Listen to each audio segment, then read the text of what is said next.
Welcome to Talk Cosmos, the show where Sue Rose Minahan and her panel of guests bring you leading-edge astrology conversations through a journey of soul growth patterns connecting astrology's energetic cycles. Get ready to understand your path in the cosmic roots of the stars.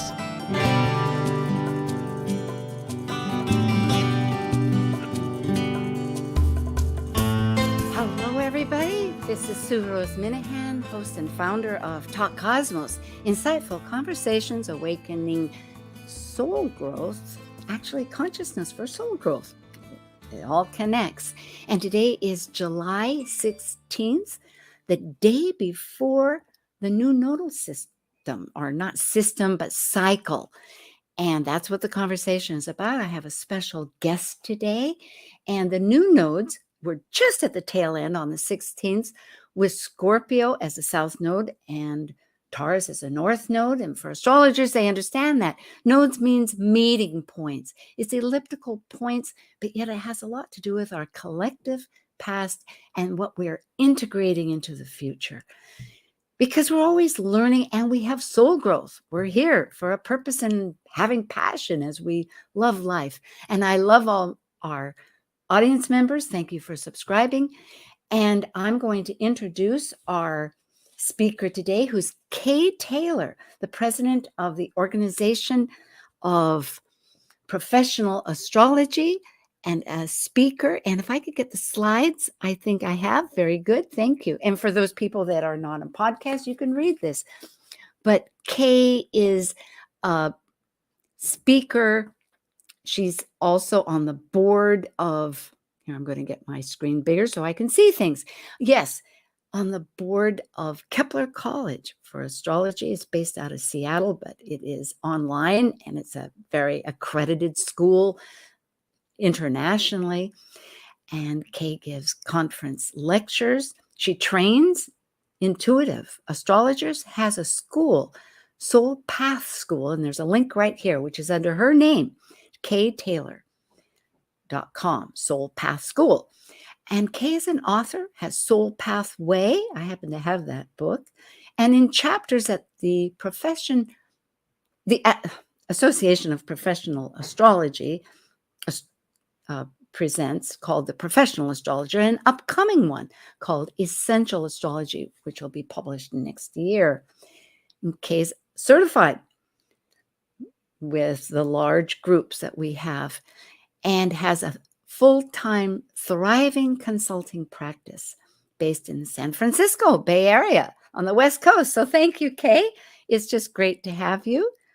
This is exciting. Thank you for inviting me, Sue. I'm so happy to be here.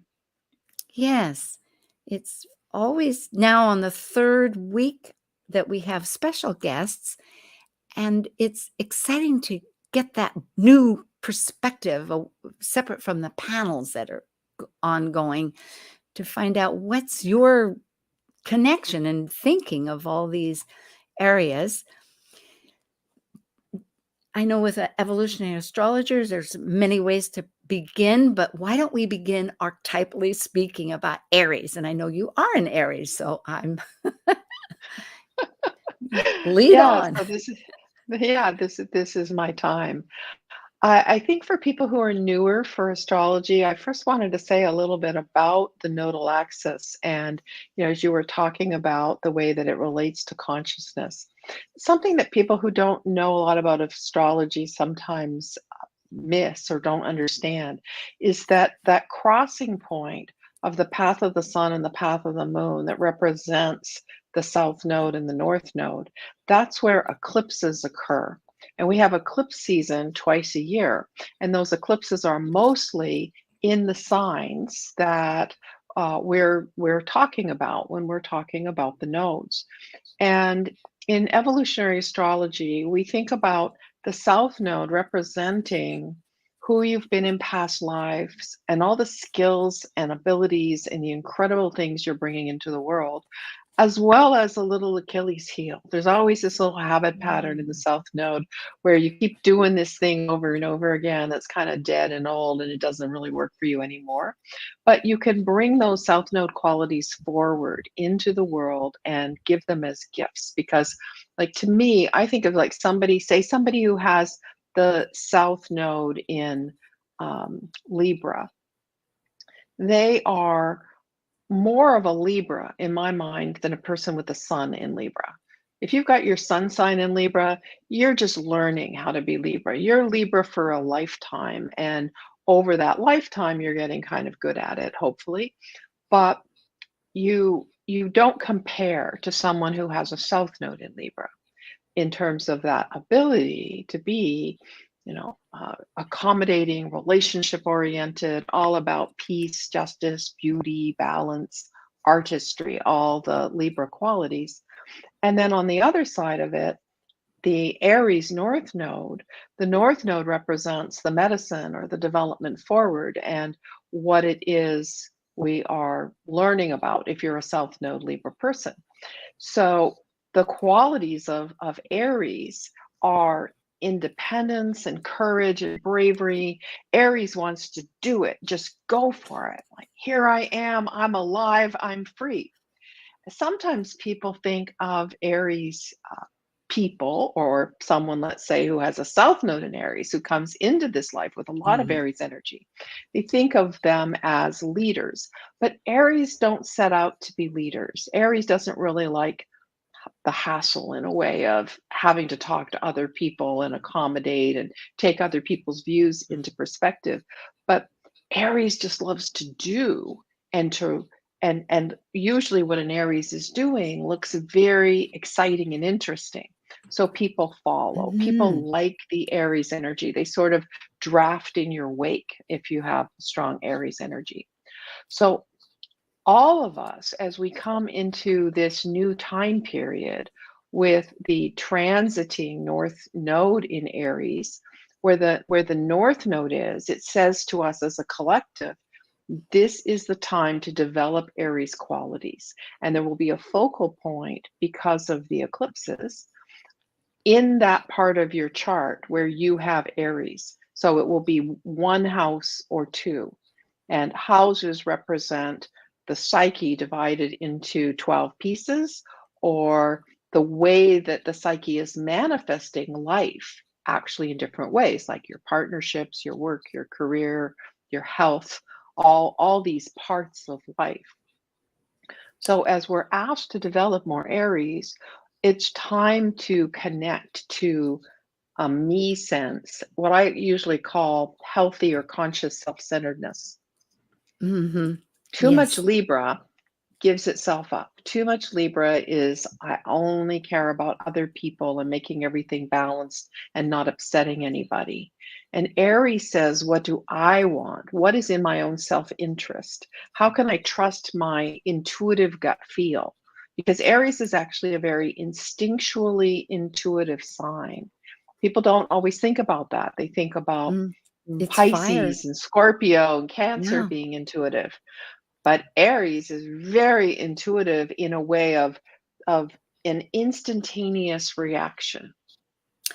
It is fire. It is so true. And as you speak, Kay, I am of that generation with the Libra South Node, but I also have a moon in South Node and Neptune. So I recognize thoroughly and appreciate that need to exert my independence, to cut away from what the relationship might require in giving consideration to the other, which can become imbalanced. I think of that seesaw. I'm hanging up there in the air, not going anywhere, or else I'm. It needs. Besides that, how else I'm recognizing can any of us function if we can't trust our inner self? And that's when we need to focus on ourselves.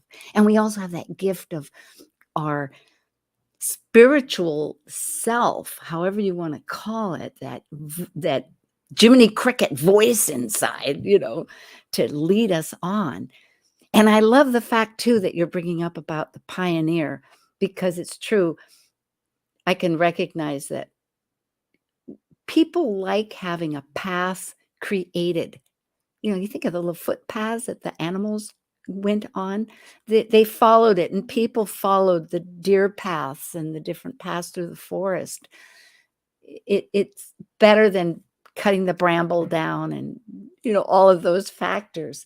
So Right, right. But the Aries will cut the bramble down, and the Aries right. wants to be embodied and go forward and like somewhat of a challenge, and especially on a physical level. So, as we come into this new nodal structure for the next 18 months, this is a time for each one of us to look at, where do we want to start something new? Where do we want to do something that we've been maybe holding back on? Where can we be brave and courageous and just go for it? Like the Nike slogan, just do it, is an Aries slogan. And a lot on the opposite side, the Libra, we're asked to let go of maybe too much accommodation, too much doing what other people need, too much vacillating, can't make a decision, because the Libra will go around and around in circles trying to make sure everything is perfect and harmonious and balanced and everybody's needs are taken Mhm. into consideration, which is very lovely. Lovely is a very great word for Libra. However, you can get stuck in that energy. And each one of us for the next 18 months will be feeling that need to let go of the ways that we have been giving too much to others and not taking a stand, not going forward with bravery. It's sneaky because it gets back down to that other part of what Venus, the ruler of the Libra, that always wants to release. You know, South Node is where we're, like you said, familiar. So, of course, we're releasing it. But also gets down to values. What's really, truly the value that's secure, and letting other people find their own crossroads, you know. There's so much here. I'm thinking in preparing the slides, we're going back and forth, which is, and I'm almost not sure if we're ready for this one. That's what I'm saying. But because it might be better just to present right now the dates, because the dates are every 18 and a half years of this particular cycle. It's actually 18 months. Anyway, it's 18 and a half roughly. So the last one, this particular one is July 17th to 2023 until beginning of January on the 11th of 2025. And then the last one was 2004 to 2006. I know that you said you had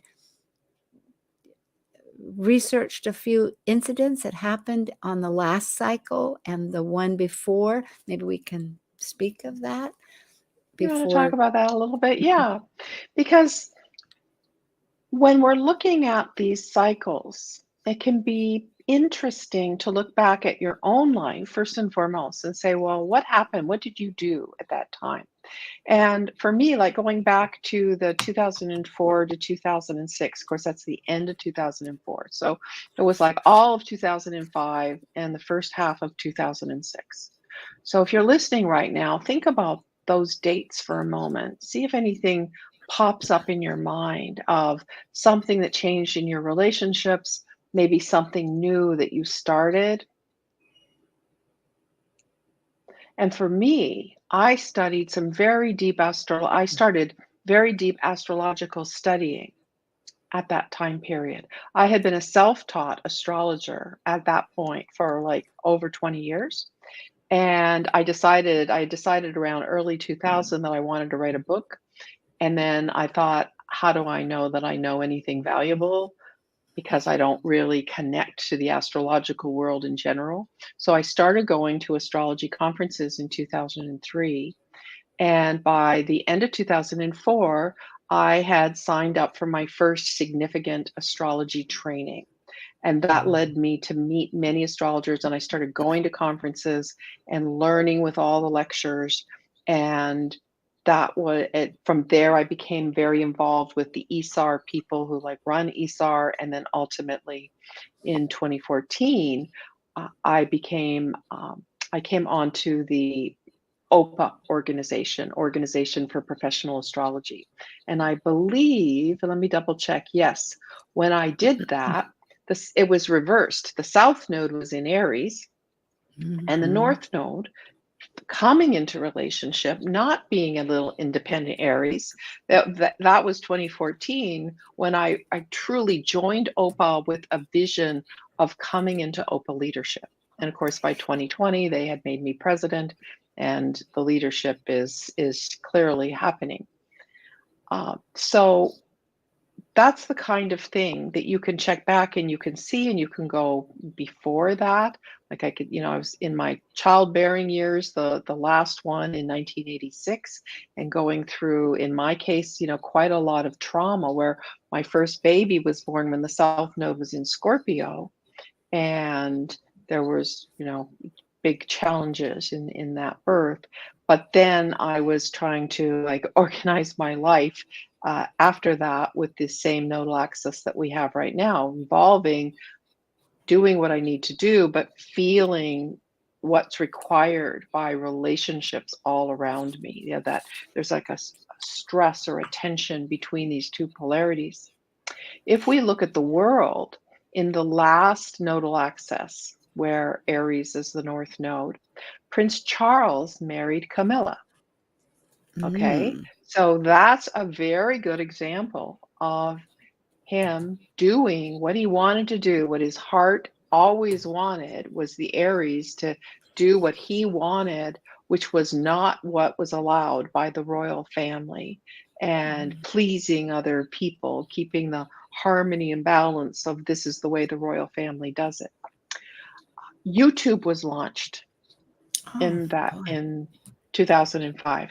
So here's YouTube, where anybody independently can launch videos and entertain people.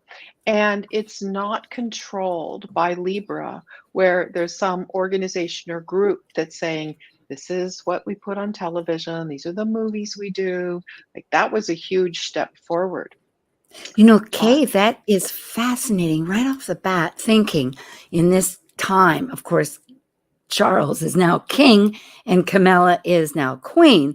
So it is a follow through, even though it was prior, it's still in that same field of timing, the impetus, the follow through. But the other is, I'm thinking of YouTube, and now we have AI. And of course, Pluto in Capricorn is kind of going back as to how are we going to regulate this, but yet it's still emerging. So it's another whole sense of communication. It's great. Yes. Go ahead. Yeah. Yes. Another thing that happened in that year 2005 is that a man named Andrew Stimpson, who was Scottish, was the first person known to be cured of HIV. And the reason I thought that was interesting is because Aries has to do with life force, being alive, being able to be alive. And HIV was coming into our world in the early 80s, right? I was living in San Francisco at that time, and very connected in the gay community. And that was a time when, people were starting to get really sick. That was also the time that Pluto and Saturn joined together in their synodic cycle at the end of 82, and Jupiter was around. So there was a similarity in the early 80s with the three planets, Pluto, Saturn, and Jupiter, in Libra, and bringing forward a lot of new issues about freedom to be in relationship with who you want to be with. And there were other issues like bullying and gay marriage and treating people well. And so there's this very strong Libra theme in early 82 that is then we're having a certain level of solution for when the nodal axis is Libra South Node and Aries North Node. The other thing that I thought was very interesting, Wikipedia will give you new words for the year. And 2005 two new words were glamping and texting. Now, Oh, glamping yes. is glamorous camping. Now, Yes. Aries is camping, right? I'm out there in the woods and I'm sleeping on the ground and I'm doing what I want to do. But Libra is Ah, I want to be yes. comfortable. I want some harmony and some beauty and some balance around me. I'm not just going to be laying on the ground. So we got glamping and sexting, where you've got Aries, which is like, hey, I'm going to Oh, go for it. Here's my naked body, and but you've got some idea that there's going to be a relationship involved. So I oh, thought yeah. those two words were very, very connected to Fascinating. our theme. Absolutely. That is so true. And I'm going back to Aries as a life force. It is that breaking free. This is following up with our whole conversation as the archetypal energy feeds into this. It wants to break away from that collective womb of completion in Pisces. So that life force, that spark that just initially goes for their idea, not even a thinking process. Yes, it's so important. It's not a thinking process with Aries. Like Mm-mm. when someone rushes into a burning building to rescue a baby or a dog, and they just go in and they do it, even though people are saying, no, don't go, it's not safe. That's Aries energy, right? That's just that pure, not thinking, not worrying about the consequences. It's a very, biological level of courage. And it's so fascinating too to bring up Andrew Stimpson. I think it's It, be- Stimson. Stimpson, yeah, okay. Because about life, right now we have almost the antithesis of that, of this, not to get involved with it, but this huge movement about pro-life or whatnot that is also very much on the minds and of certain energies in the world.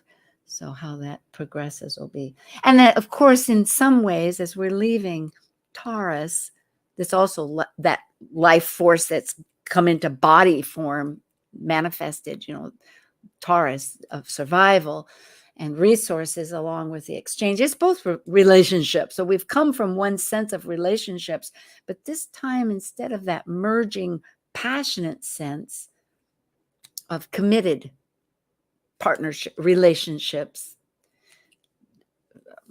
I don't mean to get murky here as far as our focus, but I am recognizing that it shifts into this Aries Libra sense of relationship that's more centered in your own value structure and self of purpose. And at any rate, I hope that all Mhm. connected. Yeah, yeah. When you say that, what comes to my mind is this fact that for this last year and a half, where we've had Scorpio South Node ruled by Mars traditionally, and the Taurus North Node ruled by Venus, that we have gone kind of a certain level of traditional. Taurus can represent people who like things safe and secure and solid. It's a little bit of a white picket fence mentality that can come Mm. with some renditions of Taurus. And Scorpio, where we've been trying to let go of intensity and wounding and karmic issues. And yes, that has translated in some ways to some conservative forces gaining power and feeling that, scorpionic things are happening, things that are dangerous and that we feel scared about. And now when we see this shift, and as you had pointed out earlier, we've got the same ruling planets, but now they're shifting around. And now what's happening is we're being directed to this conscious self-centeredness and thinking about the individual rights. Now, we're talking about abortion, that may be the rights of the unborn child, but it's also the rights of the mother, the family, the society, whoever is Mhm. feeling like, there's something that is at stake here. And we're looking at how do we let go of too much, too much of a sense of balance and equilibrium to the point that it doesn't let an individual make their choice. It's tricky. Like I remember President Obama had said, I think it was him who said that politics is messy. It's a process. It's a Yes, messy process, but it's a on messy a one process. scale of real Hmm. negotiation. I know in our chart, not here I'm deviating, but on the United States chart, we have natally Saturn in Libra, and I'm thinking it's the great negotiator. That Saturn energy that Mm. can consolidate the essential purpose and yet balance, in a sense, the needs and that. But that's the ideal in some ways. Hmm. It's the process is not so interesting. Well, we were talking about reflecting back. I know we're tying together several ideas. That's why I flipped here, and we have about a couple of minutes before our break. And I'm realizing that maybe we should just continue. What did you see in 1986? What was the themes? Um, 1986 was the Chernobyl disaster. And I Oh, thought that was interesting because, here, life is on the line, right? A lot of people got killed with that. And prior to that, a lot of people believed that nuclear power was the best form of power, that we should all go to that because it mm, would be cleaner and more harmonious and more balanced. There was also in 1986 an event called Hands Across America, where over 5 million people participated oh and held yes. hands from New York City to Long Beach, California, in order to bring attention to the challenges of Mm, people being unhoused and wanting to bring more peace basically and healing to the communities. uh, I felt sort of sad about that actually, because I thought, well, it hasn't really yeah. gotten any better. But that was a dramatic thing to do to try to bring attention and to gain funding for some programs. Uh, and those were the two main things that jumped out. There wasn't as much that jumped out at me on that collective level, But how but powerful, how powerful, mhm, because Chernobyl is, of course, Ukraine, and Ukraine now is center stage. It's representing, along with whether it's fires in Australia, hopefully not anymore, but yet a international focus that we're all have greater mhm, attention on. So that's very significant. And then also the Hands Across America, I remember that. And I'm thinking, of course, that comes from the 82 significance with mhm, the energy that follows through with that intense mhm. Libra and in air, the grand conjunction with Jupiter and Saturn that were now in the air cycle for 200 years, but yet hands that I have to Mhm. linger with that. Oh, and what I was thinking too, that's before iPhones, because now there's so often these events in a town where people, I don't know what's the name of that, where they crash in and experience some, but it was very novel to at that time film probably the extensive Mhm. of people going across the nation, like We Yeah, Are the World, that the singing the right. song once that I think Yes, yes. Lionel did. Yeah. Yeah, I remember that. Well, Kay, we are at that magic moment of the half hour, and it's delight. So we will return. I'm speaking with Kay Taylor, the president of OPA, the Organization of Professional Astrology, and with her own site, Kay Taylor. And we will come back. This is July 16th, talking about this upcoming event tomorrow. And for those listening later, it's on. Okay, we'll be back. Thank you.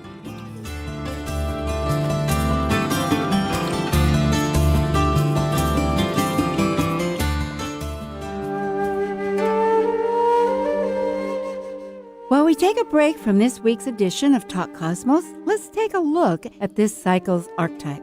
Currently, we are in the period of Cancer. By leaving a cycle based on connecting mental communication to the external, The energy of Cancer involves emotions, which create our personal story through our emotional associations and attachments. As a cardinal water sign that is nurturing, Cancer needs to process emotions in one's own internal rhythm of cycles in order to complete an evolution.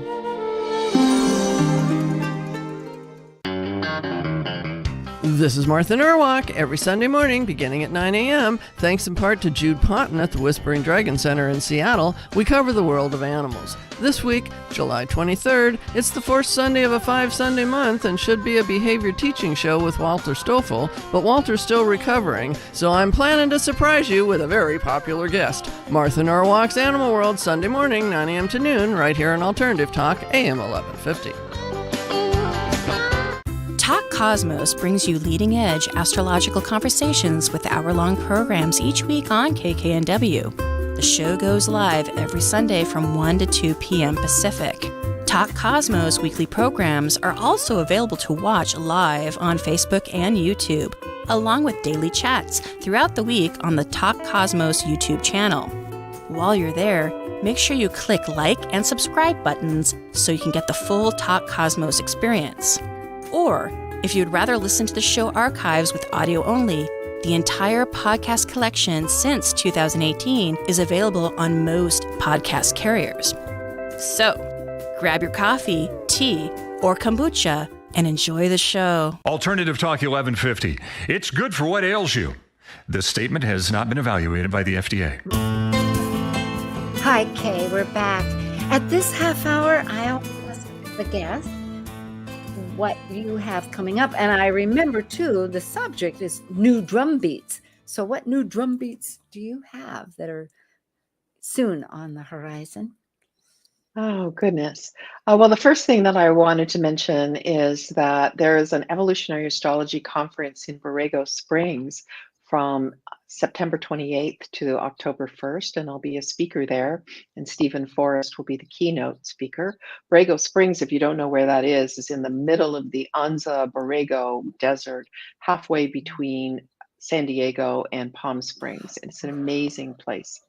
And so I'll be speaking there, and we'll all be gathering. There'll be great other speakers as well. And for the days before that, I'm teaching an OPA peer group process at a resort where we will have a little casita, just 4 astrologers and me as the leader. And we do a 3-day training for professional astrologers. And that will be in a little casita where everybody has like their own room and bathroom. And we have a private pool and a hot tub, which even though I'm an Aries, I have a lot of Pisces. And so that makes me really happy. Then after that, in October, I'm flying across the ocean to England, where the Astrological Association UK is having their annual conference. And, this is called Light Emerging from the Shadows.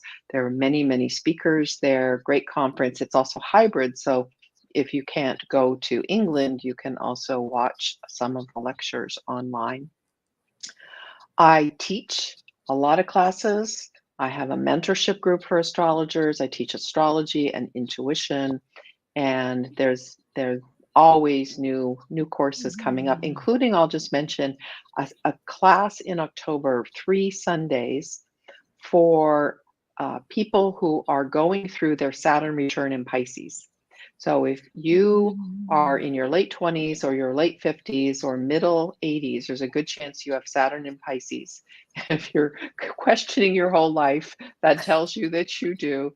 And I'm teaching a class to help people navigate their Saturn return in Pisces. Okay, that's very powerful. And at the end, we do have links, people, to look at Astro Bash, great name. And also on the newsletter, I always include that Astrology Association conference in England. And Wendy Stacy, I believe, is the principal of that. And yes, she's the chairman of that organization. Sometime I'd love to have you and Wendy talking. Now, I know Wendy does a lot of mundane, so we'd have to negotiate what subject and how to do all that. But I think it would be great. 2 fire signs talking. Yeah, yeah. No, we're good friends, and I would love to be on a show with her Oh, goody. because Okay. we can talk for hours. Then just give me a subject. I'll lead out. I'll talk to Wendy about that. Well, here we have, I guess, Nathan, we could use our slides. Thank you, sir. And for folks to remind you, upcoming is tomorrow, July 17th. Now, I have a slide and it's until January, as I had indicated. But let's look exactly if I can go back and do that quickly. Oh, here we go. Well, no, that's this one. Nope. Okay. Well, we will mention that for those people that are having a return, I'm having a return. This year, I'm going to have my nodal return. And those are at ages 18, 37, 55, 74, and 93. And for the square, which you will see later, Kay is, because we're going to have her chart up, she's generously contributing personal information here, not her, but just a chart and hands-on information. But those ages, because that's when your nodal is also in the cardinal signs, but the other two, which happen to be Capricorn and Cancer. And it could be reversed, one north, one south, but nevertheless, because there's 360 degrees, a square means it's at the quarter point, just like 4 cornerstones of a building, 1, 2, 3, 4. It's square. And those are at ages 4, 13, 23, 32, 41, 51, 60, 69, and 88. Crossroads. So there's always choices. And particularly with Aries and Libra, choice is a major factor. We have decisions to make. And Libra can always learn from Aries. Just be instinctive. Do it. Jump. Get off the slide. I know. I love it. Well, here is our chart. We can have some conversation about this. And there's 3 of them that I brought up. Same chart. But this shows for people, it's starting at almost 4 o'clock Eastern time. If you want to be exact, it's at 3:59 and 29. Well, 3:59 and 29 seconds, 23 seconds, pardon me. So for the nation, it's going to be in our 6th house of work and everyday living and our routines, our health, we might say, that category. And we're releasing things of the forces greater than ourself or the 12th house energies. But nonetheless, all that can change depending where you live. It's not so vital. But here is the chart. And it shows the rulers, Libra, you can look at those houses too. We can go back. But we also have this impending force of tensions, of direction. Which direction shall we go? Do you want to talk about that a little, Kay? Yeah. We have Pluto and the new moon, because the new moon's happening just 2 hours ahead. That's tomorrow in Cancer. Yes, that's a very powerful new moon to be opposite Pluto and to be, really in a square aspect with this nodal axis. One of the things about having the North Node in the 6th house is that in a country chart, the 6th house represents services, people who provide services like firemen and policemen and the workers and the workforce. And I think that's a very topical issue right now, how workers are treated, how workers are paid.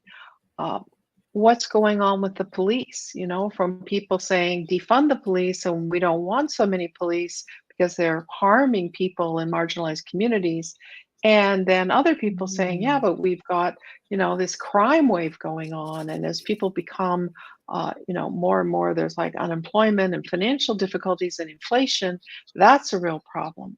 And so my sense is that North Node, coming into Aries, and it's, starts out by affecting the area of work and workers.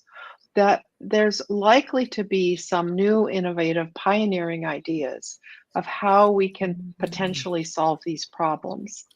And Pluto at the third house cusp there, Pluto brings in transformational energy. And when Pluto is in the third house, if any of you have Pluto in the third house, you probably know what I'm talking about. It's a very psychic placement, but it's psychic in a way that's the opposite of rose-colored glasses. When people have Pluto in the third house, they see things that other people don't see. They see the worst that could possibly happen, and then they don't even leave it at that. They start digging deep and trying to figure things out, and can often be very stressed by the things they think about. The positive side of Pluto there, and it's, we know it's going back and forth between Capricorn. That's okay. That was the universe agreeing to you. Yes, it's going back and forth. Go ahead. Going back and forth with, I think we've missed. We're on a different slide here too. Going back and forth between Capricorn and Aquarius for these, year and a half now. And on one hand, it's going back and looking at the breakdown of patriarchal structure. And on the other hand, coming in and saying, how can we be connected to this new world and to the innovation, the technology, the changes that need to happen. And that Pluto gives us this potential to have deep conversations about the level of transformation that's needed. Of course, it's going to be stressful aspect to both the North Node in Aries and the South Node in Libra. South Node in Libra still wants to bring in ideas that are peaceful, balanced, and harmonious, but at the same time, wants to let go of maybe too much dithering, going around in circles. And we can say, we've all been going around in circles and the fire is hot now. It's like we have the climate change, we have social issues. We have to get in there in a Plutonic way and make hard choices and transform things. And that will be connecting across the way to this new moon in Cancer. So each person, you're all having a new moon experience in Cancer tomorrow. And wherever that is in your chart, there's the potential to launch some kind of new start that's heart-centered.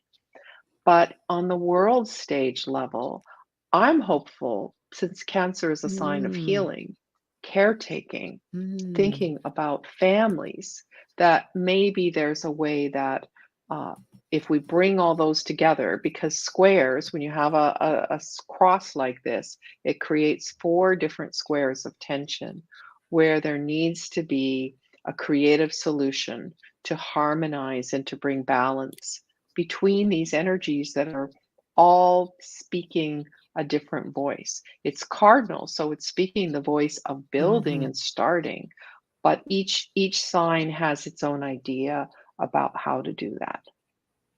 It is very true. The next, I'm thinking several factors, and I'm thinking that if we looked at the rulers here, they have a little to say, and that's in the next slide. But immediately I'm also remembering that, okay, with caretaking and families and voices, that and the nurturing, as you speak of, it's the stories. I think if we can begin to understand the depth of people's, the meaningfulness to their stories, and begin to re-identify. Let's look at the next one, because I'm not as focused. We have Mars that's ruling Aries, and and it has an opposition, so it's looking at this other energy. It wants to act in Virgo, wants to have that collected. Okay, let's discern what is the essential here. Not even essential, just what do we need to fix? That's what it's thinking. What do we need to fix? And it's looking over there to Saturn and Pisces. That's pretty spiritual. That's a pretty spiritually It's powerful. spiritual and it does the hard work. I mean, Saturn is Mhm. willing to work hard toward a goal, whereas Mars normally just jumps forward and gets things done in this more instinctual way. So they have to talk together and they have to come to a balance between, initiating, making things happen, but also having the long range goal that maybe is being done in a little bit more of a creative or mystical way with Pisces. Yeah, I like this. There's hope here on the horizon, I feel, because things, the world has energy. I always feel tricky trying to say it. It's so basic to me that it's more than just a table and a chair. There's little atoms in there and they're vibrating and there's motion and there's life. There's life everywhere. And recognizing and changing our language and changing our values to identify and grasp this gives larger larger options for solutions. Yeah, Mhm. it's really true. Well, I'm debating, what do we have? We have time. I know that we can come back to this chart. This chart has, just looking at the Mm. nodes as it goes along, for all, you were going to say something, with all the people, like in my chart, at the end of the year, those nodes, they go backwards. That's one factor we hadn't mentioned, because they start at they're the primary motion of Earth, as we rotate, which is counterclockwise. Yeah, yeah. I wanted to mention that actually because I was starting out by saying about, the nodes being connected in the sixth house and the 12th house. But as they move backwards over this year and a half, they are coming, in the United States chart, they're coming into the fifth house of creativity, children. It's kind of the house of joy, and the 11th house, which is the community, humanity in general. So that will make a big difference as it goes. And of course, for each person who's listening, it's important that you see what houses these signs are in. Where is Aries? Where is Libra? The other thing I wanted to mention, I was so glad, Sue, when I saw that you were saying that the nodal shift was on Monday, because that's the true node, and a lot of people Mm-hmm. use the mean node, and they were saying that the node shifted a Oh, couple of days yeah. ago, and so some people may be confused about that and wondering who's wrong. Neither one of us are wrong. It's one of those astrology viewpoint thing where some people like the mean node. It's average, so it just moves slowly backwards the whole time. Whereas if you use the true node, they go forward, back, back, back, forward, back, back, back. And so they are not exactly tracking. My personal experience working with many, many clients, I see a lot of people that I feel the true nodes are what is most accurate for people in terms of when people are at that dividing line where the true node says one thing and the mean node says another sign. I like the true and I stick with it. I agree with you. And I thank you for that. Yes, I forgot. Uh, and actually, in reference to the mean known, for what I understood, it was before we had some of the astrological advantages of computers. It was easier for people to calculate. And of course, it's habits, and it continued. But the true node definitely has a lot of merit. So tomorrow will be the day. And here is your chart that you've offered with this wonderful view of, for those that are just listening, there's Kay's book, there's a peer group, a soul pathway, there's this upcoming conference, the many events, the light emerging from the shadows, which is the Astrological Association in UK event in October, Astro Bash, which will also be in October, which proves to be quite powerful here in the United States on the West Coast. So go ahead and let's share what you had intended. Okay. Well, I please. just thought since we were going to be talking about our own charts a little bit and our Mhm. relationship to Aries and Libra, I would point out how intense this is in my chart. So if you're looking at my chart, you'll see that I have South Node Cancer conjunct Uranus in the fourth house of home and family, and North Node in Capricorn in the 10th house. When I show my chart at an astrology group, people will go, "Oh, wow, you had a upsetting or crazy childhood, right?" And I'm like, "Yes, absolutely. We won't go into details right now, but it was very changeable." And then the uh, ascendant descendant axis in Aries and Libra, and Venus opposite Neptune, Venus in Aries, Libra in or Neptune in Libra, and even the Sun at 11 degrees Aries, they square my nodal axis. This Mm. particular chart doesn't show where Chiron is, but I have Chiron at 27 degrees of Capricorn. So the Chiron gets activated in that whole cardinal cross with those four signs.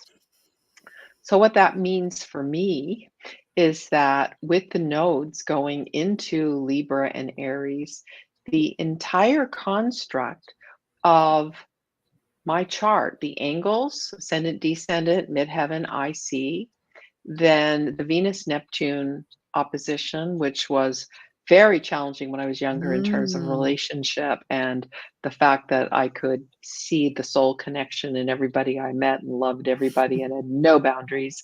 And I'm getting, yet again another opportunity to find balance. In evolutionary astrology, we believe that planets or angles square the nodes represent a skipped step, something that you didn't really get right in prior lives, and you need to work on it and integrate that energy before you fully balance your north and Mhm. south node.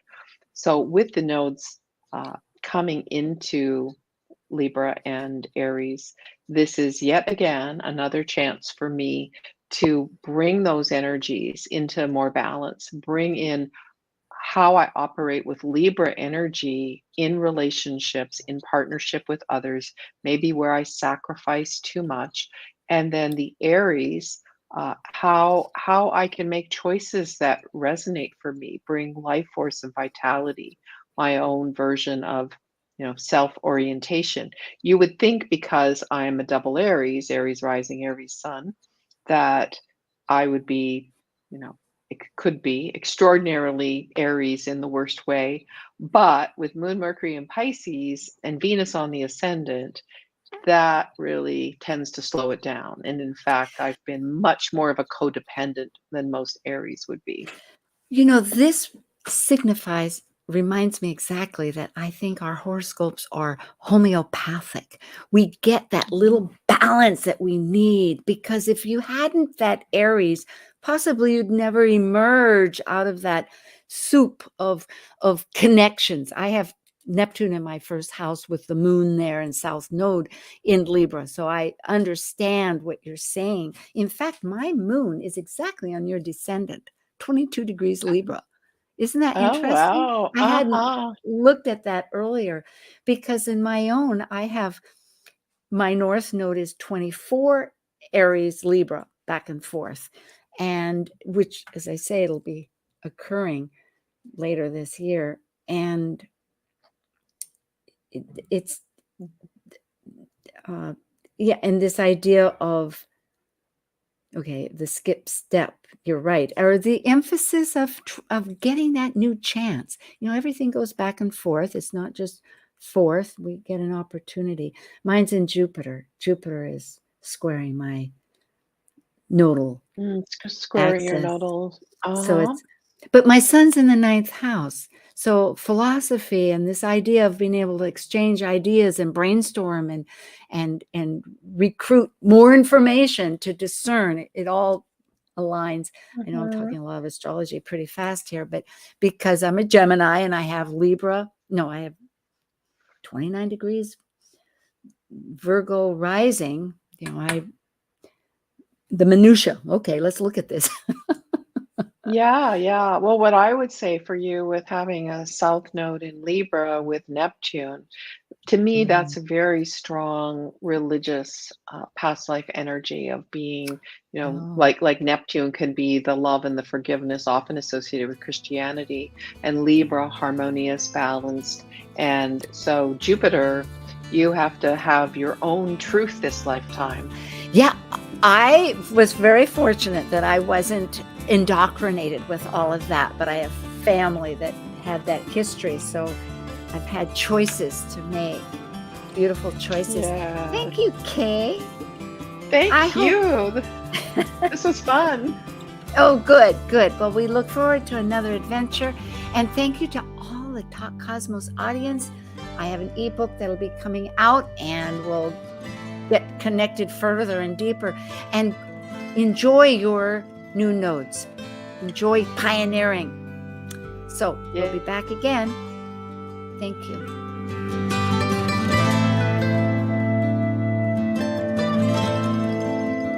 Thank you for joining us on Talk Cosmos, the show where Sue Rose Minahan and her panel of guests connect soul growth patterns with the energetic cycles of astrology. Be sure to tune in next Sunday at 1 p.m. Pacific Time to continue your journey through the roots of the cosmic pathway.